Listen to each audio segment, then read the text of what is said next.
Yo, what's going on, guys? Welcome back to the channel. So today we're going to be showing off the brand new DarkWorld, new Fusion God DarkWorld card is going to be seeing some play as well here. But nonetheless, we'll show the deck win, we'll show the deck lose. We're going to go over, is the archetype good enough to be able to compete with the meta? Now, first off, if you're wondering, is this going to be a deck where we can throw up a bunch of negates? We can throw up a few, but are we going to be able to throw up, in the 6+ range? I would say consistently, probably not. You'd have to open up pretty godly to even get like a 5 negate with DarkWorlds. But DarkWorlds can definitely be a deck that can out-sustain your opponent with being able to reoccur with the monsters time and time again. Unfortunately, the first game over here, well, there's a little bit of a break. Drag Down, specifically, is such a great card turn 1. Being able to see exactly what your opponent has in their hands is basically a win condition on its own in the hands of a good Yugioh player. But here is the new Fusion Grapha card. So whenever this card goes away, this is a really good effect.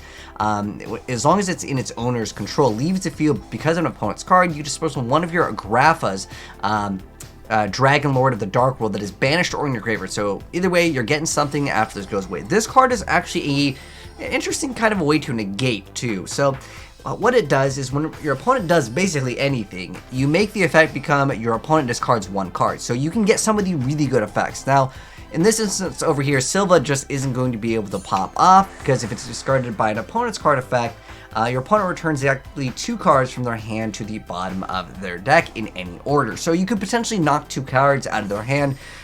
Could be really, really good, right? However, sometimes it does have to be exactly 2. Some of the older cards it doesn't go up to. You got to look at those keywords in Yu-Gi-Oh. But you see this card bounces back, this card bounces back, and we're basically recycling cards. With DarkWorld Ascension over here being able to activate as the fusion card, you're able to fusion summon the cards by using monsters by banishing them from your field and or graveyard. And if a summoning of a DarkWorld fusion monster this way, you can also discard the ones from your hand. If some people were wondering, because I saw some people argue when I was making my video, you will get the effects of the DarkWorlds when you're using this. It doesn't like miss timing or anything like that. I know that's like a Yu-Gi-Oh term that that kind of matters, but yeah, that would suck if they made it so they own DarkWorld cards miss timing. But sometimes that happens in Yu-Gi-Oh where they own archetype, they just mess up. It's the correct wording. Unfortunately, not taking the dub against the TR Elements, but it was still a good showcase, at least this first duel.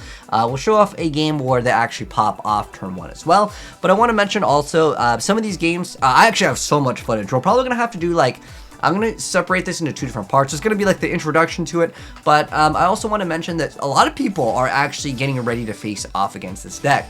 And the thing that counters this deck really hard is Dimension Shifter. If someone activates this, you basically just pass. So the deck does have insanely hard counters in the form of Dimension Shifter. If the deck ever becomes really good, yeah, the side deck is going to be very rough for them. It's standard, just no graveyard stuff. So things like Dark Law, you can even, Macrocosmos, D-Fissure, that will basically ruin the deck very, very quickly.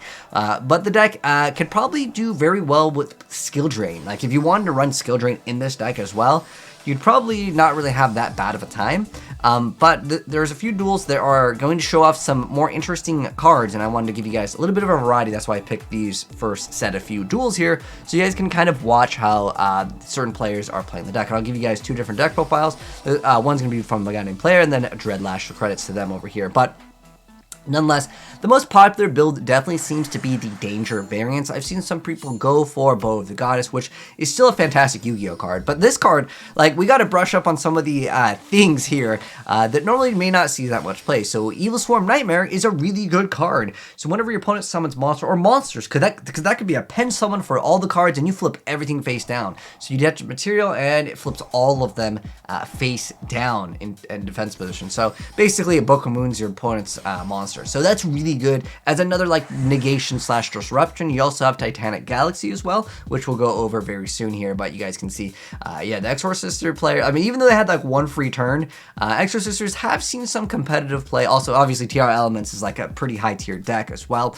But let's watch what would be considered a relatively powerful turn 1 play for the deck, because I think some people want to okay, I want to see them pop off. What's the good board that DarkWorlds can actually end on turn 1 if your opponent doesn't happen to have any hand enhanced drops. Because I was kind of wondering that myself. Like, you know, nowadays with Yu-Gi-Oh, people are like, dude, it doesn't set up like multiple negates. I don't want to play it. I get it. Like modern Yu-Gi-Oh, you got to be able to put up those negations. So Levier, obviously a really good card, bringing back the Snow. And then we have the Fiendish Rhino Warrior guy over there, bouncing back, getting the Grapha, activating the Fusion card. And then now we have the Boss Grapha. So remember, this card has basically a disruption as well, because you're making it so your opponent's effect is changed to pop or discard one of your cards. So at that point, you're going to get some free advantage. So in this instance over here, this can kind of be a disruption as well. If you go for the card previously, the rank 4 that flips everything, that could be another card you could potentially make, because there's one of them special summon. Well, there's a lot of cards that special themselves. You can actually use Fabled Raven to get some advantage as well, but it's usually going to be like Brow over here lets you draw, and then there's another one that lets you use special summon. You're not playing in this build. Some builds won't play it. There's also Avarice seeing some play. The reason why is because Fabled Raven can just pop off, then you can go for like Exceed, Link plays, and then you can Avarice. Like, the deck can go pretty hard if you play the Danger Engine. That's, again, one of the more popular ones. But you have one negate here. This is another negate. This is kind of a disruption.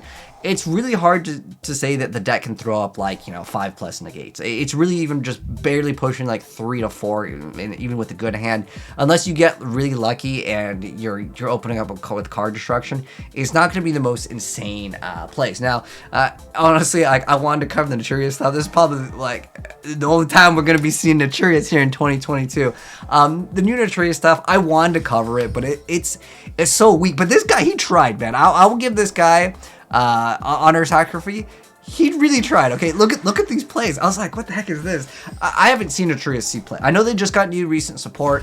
Haven't seen any like really like competitive looking Nutrious decks, but like Antro was actually not that bad, because like its effect is not like it's whenever your opponent special summons a monster, and you get to bring it at level 3 or lower Nutrious, and that's basically like the entire archetype. Heck, if you go for cherries when it's destroyed, you can go for more things. Again, a lot of the Nutrious stuff is, you know, not the best, I'll be honest. Like the first turn play, I was like, what the heck is this? Ant Draw, Camilla Pass? Like, how was that even that powerful? But his goal was to basically cycle through multiple like cards. I mean, you can potentially get a lot of free advantage, but the thing is that the deck falls short. Like, what he's gonna do top deck, like he's got 2 cards he can't really use. He basically just had to take the L over there. But you can see that you can face roll like lower tier decks. I mean, I'm sorry I'm gonna have to call it Nutrious here, but like I said, I have a lot more new DarkWorld stuff. I got so much stuff to cover, but I just wanted this to be kind of like an introduction to the deck. So at the end of the day, the newer cards is the Fusion, Monster. We may have more cards coming out later, but I think what the archetype definitely needs is some sort of way for extra consistency in the deck. I know that Snow, like, it's pretty good. I mean, it's literally just add 1 DarkWorld card from your deck to your hand, but a lot of times, if there's already an established board, DarkWorld can't really do too much. I mean, you do rely on sometimes on RNG. If you want to play the Danger Engine, you can actually do some stuff, but like on top of an established board, like it can be really rough. I feel like DarkWorld excels the most when you're able to drag down going turn 1, but even going turn 1, I would say, because you can't set up all of those negations, unless you go for, again, Bow of the Goddess, which usually revolves around card destruction, getting a lot of free cards with, let's say, was it Beige? Beige, yeah, Beige is the one that special summons itself. Like, it's gonna be a little bit rough at the end of the day to again have that insane consistency. Like a lot of different decks, like there's like 2-card combos, and especially with the new E-Hero stuff, which I'm really excited to cover. But I'll mouse over the cards really quick just in case any of you guys like kind of want to check out the deck. There's nothing really too special with these decks in terms of like extra new niche things. I mean, Danger DarkWorld has been a thing before, but pretty much, I mean, there's not too much difference in the builds here. Oh, you guys almost saw something I was working on later, but we'll be covering that very, very soon. But yeah, as far as the new DarkWorld stuff goes, it's okay. I think that it's not like an uber tier 1, tier 0 deck. It at one point was very competitive, and I think that it has some potential to become competitive if some of the newer support cards add something to break boards specifically, or make it so like this turn your DarkWorlds cannot be like banished by your opponent's card effects, or like ignore something. I don't know, there needs to be some sort of way to deal with an opponent's board that has like multiple negations, because they live off of like that 1 gates or that 1 card, right? Because unless it's like getting RNG with the dangers, sometimes it just doesn't go very well with the dangers. You go to 2-. But anyways, that's all I literally want to say for this. Like I said, I think you can play Skill Drain in the deck too, if you wanted to. A lot of the effects resolve off board anyways. But let me know your thoughts on the new DarkWorld stuff. And like I said, I'll cover more DarkWorld stuff. I got a lot more gameplay for it. And then on top of that, they may be getting new support in the future. So if this is your first time here and you do want to see more DarkWorld stuff or any other Yu-Gi-Oh things, hit subscribe, turn that bell. You'll definitely see more. I'll leave the one-click download via the Discord, and I'll catch you guys in the next video. Peace.